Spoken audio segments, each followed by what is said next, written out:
Hi friends, ഇന്ന് ഞാനിവിടെ ഒരു വെജിറ്റബിൾ കട്ട്ലറ്റാണ് ഉണ്ടാക്കാൻ പോകുന്നത്. ഹെൽത്തി ആയിട്ടുള്ള ഒരു വെജിറ്റബിൾ കട്ട്ലറ്റ്. അതിനെന്തൊക്കെയാണ് നമ്മൾ എടുക്കുന്നതെന്ന് നോക്കാം. സോയാ ചങ്ക്സും മുളപ്പിച്ച ചെറുപയറും കൂടെ ചേർത്താണ് ഇന്ന് ഞാൻ കട്ട്ലറ്റ് ഉണ്ടാക്കാൻ പോകുന്നത്. അപ്പോൾ അതിനുള്ള സാധനങ്ങൾ പിന്നെ സവോള, കിഴങ്ങ്, കറിവേപ്പില, ഇതെല്ലാം ഞാൻ അരി വെച്ചിരിക്കുകയാണ്. കിഴങ്ങ് വേവിച്ച് വെച്ചിരിക്കുകയാണ്.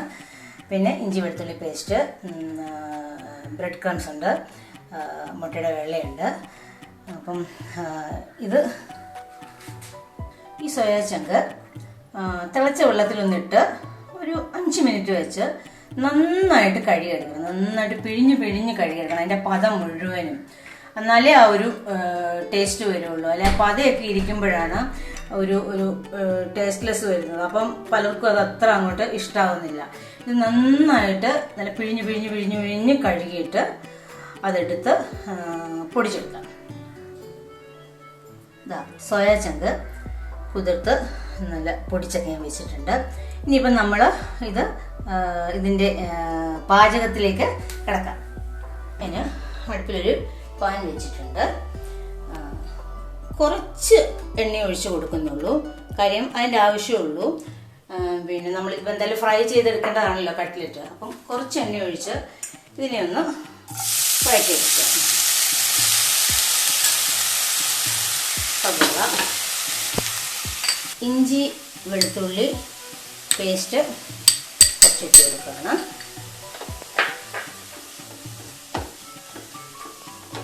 അതിൻ്റെ കൂടെ തന്നെ ഞാൻ ഈ ചെറുപയറും ഇട്ട് കൊടുക്കുകയാണ്. ഇതെല്ലാം ചേർന്നൊന്ന് കുറച്ച് വേവട്ടെ. കുറച്ച് ഉപ്പിട്ട് കൊടുക്കുകയാണ്. എന്നിട്ട് ഇതൊന്ന് വേകട്ടെ. ചെറുപയറിന് മുളപ്പിച്ച ചെറുപയറായതുകൊണ്ട് ഒത്തിരി വേവൊന്നുമില്ല. ഇതിൻ്റെ കൂടെ ചേർന്ന് വേവാനുള്ളതേ ഉള്ളൂ. പിന്നെ മുളപ്പിച്ച ചെറുപയറിന് അതിന് ഒത്തിരി ഗുണമുള്ളൊരു സാധനമാണ്, പ്രോട്ടീനാണ്.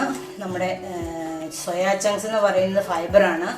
നല്ലൊരു ഹെൽത്തി കട്ട്ലറ്റാണ് ഇന്ന് ഉണ്ടാക്കാൻ പോകുന്നത്. അതിനൊക്കെ വളരെ നല്ലതാണ്. ഈ പയറ് ഗ്യാസൊന്നും ഉണ്ടാവില്ല, നമ്മുടെ മുളപ്പിച്ച ചെറുപയർ. ഇതൊന്ന് വെന്ത് വരട്ടെ.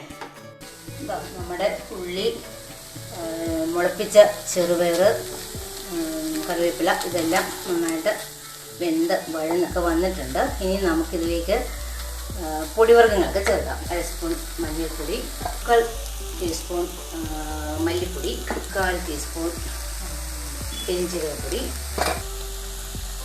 കുരുമുളക് പൊടി, 1 സ്പൂൺ ചിക്കൻ മസാലപ്പൊടി, 1/4 ടീസ്പൂൺ മുളക് പൊടി മതി. കാര്യം പിന്നെ ചിക്കൻ മസാലയിൽ എരിവുണ്ട്, കുരുമുളക് പൊടി ചേർത്തു. അപ്പോൾ പിന്നെ മുളക് പൊടി അതിൻ്റെ ആവശ്യമുള്ളൂ. എന്നിട്ട് ഇത് കുറച്ച് നേരം കൂടെ ഇങ്ങനെ ഇളക്കണം. ഇട്ട പൊടിയുടെ ഒരു പച്ചമണം മാറാൻ വേണ്ടി.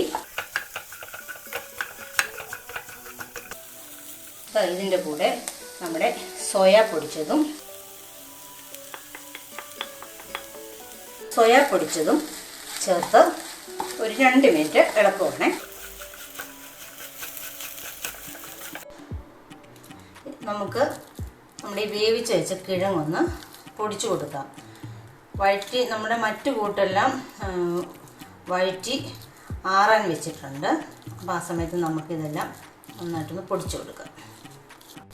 കിഴങ്ങ് നമുക്ക് ഈ കൂട്ടിലേക്ക് ഇട്ട് കൊടുക്കാം.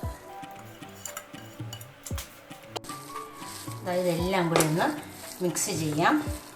കുറച്ച് ഉപ്പ് കൂടി ഇട്ട് കൊടുക്കാം. ഞാൻ ആദ്യം കുറച്ച് സവോളയിൽ ഇട്ടിരുന്നു, എങ്കിലും നമുക്ക് കുറച്ചുകൂടി ഇട്ട് കൊടുക്കാം. ആവശ്യത്തിന് ഉപ്പ് ചേർത്ത് കൊടുക്കാം.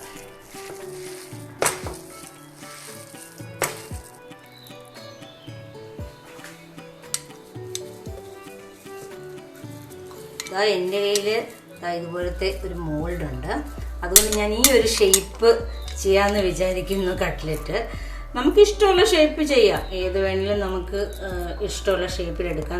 അതൊക്കെ നമ്മുടെ ഇഷ്ടമാണ്. ഇതിപ്പോൾ എൻ്റെ കയ്യിൽ ഇങ്ങനെ ഒരു മോൾഡ് ഉള്ളതുകൊണ്ട് നമുക്കിതാ ഈ ഒരു ഷേപ്പിൽ നമ്മുടെ കട്ട്ലറ്റ് ചെയ്തെടുക്കാം. ഒരു ലവ് ചിഹ്നമൊക്കെ.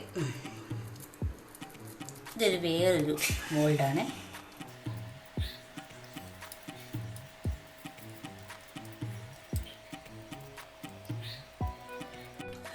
നമുക്കിനി ഇതിൻ്റെ കോട്ടിങ്ങിലേക്ക് കിടക്കാം. ഞാനതിന് ബ്രെഡ് ക്രംസ് ആണ് ഉപയോഗിച്ചിരിക്കുന്നത്. ഇത് മിക്സിയുടെ ചെറിയ ജാറിലിട്ട് നന്നായിട്ട് പൊടിച്ചെടുത്താണ് ഇത്. ചിലർ റസ്കിൻ പൊടിയിലും കോട്ടിങ് ചെയ്യാറുണ്ട്. പക്ഷെ എനിക്ക് തോന്നുന്നത് കുറച്ചുകൂടെ നല്ലത് ബ്രെഡ് പൊടിച്ചെടുക്കുന്നതാണെന്ന് തോന്നുന്നു. കാര്യം എണ്ണ കുടിക്കാതിരിക്കും, അത് തന്നെയല്ല നല്ല ക്രിസ്പി ആയിരിക്കും. അതായത് നമ്മുടെ മുട്ടയിലെ വെള്ളയിലോട്ട് മുക്കിയിട്ട് നമ്മുടെ ഈ ബ്രെഡ് പൊടിയിലോട്ട് ഇട്ട് കൊടുത്തു.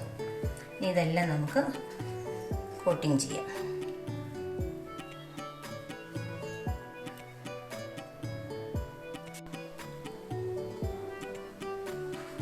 നമ്മുടെ കോട്ടിങ് എല്ലാം കഴിഞ്ഞു. ഇനിയിപ്പം നമുക്കിത് ഫ്രൈ ചെയ്തെടുക്കാം. ഞാൻ അടുപ്പിൽ ഒരു ചീനച്ചട്ടി വെച്ചിട്ടുണ്ട്. അതിനകത്തോട്ട് കുറച്ച് ഓയിൽ ഒഴിച്ച് കൊടുക്കാം.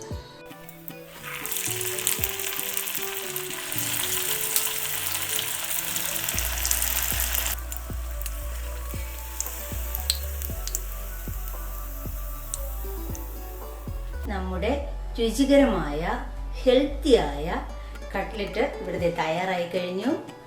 നിങ്ങളെല്ലാവരും ഉണ്ടാക്കി നോക്കണേ. എന്നിട്ട് ഇതിൻ്റെ അഭിപ്രായം പറയണം. Okay, thank you.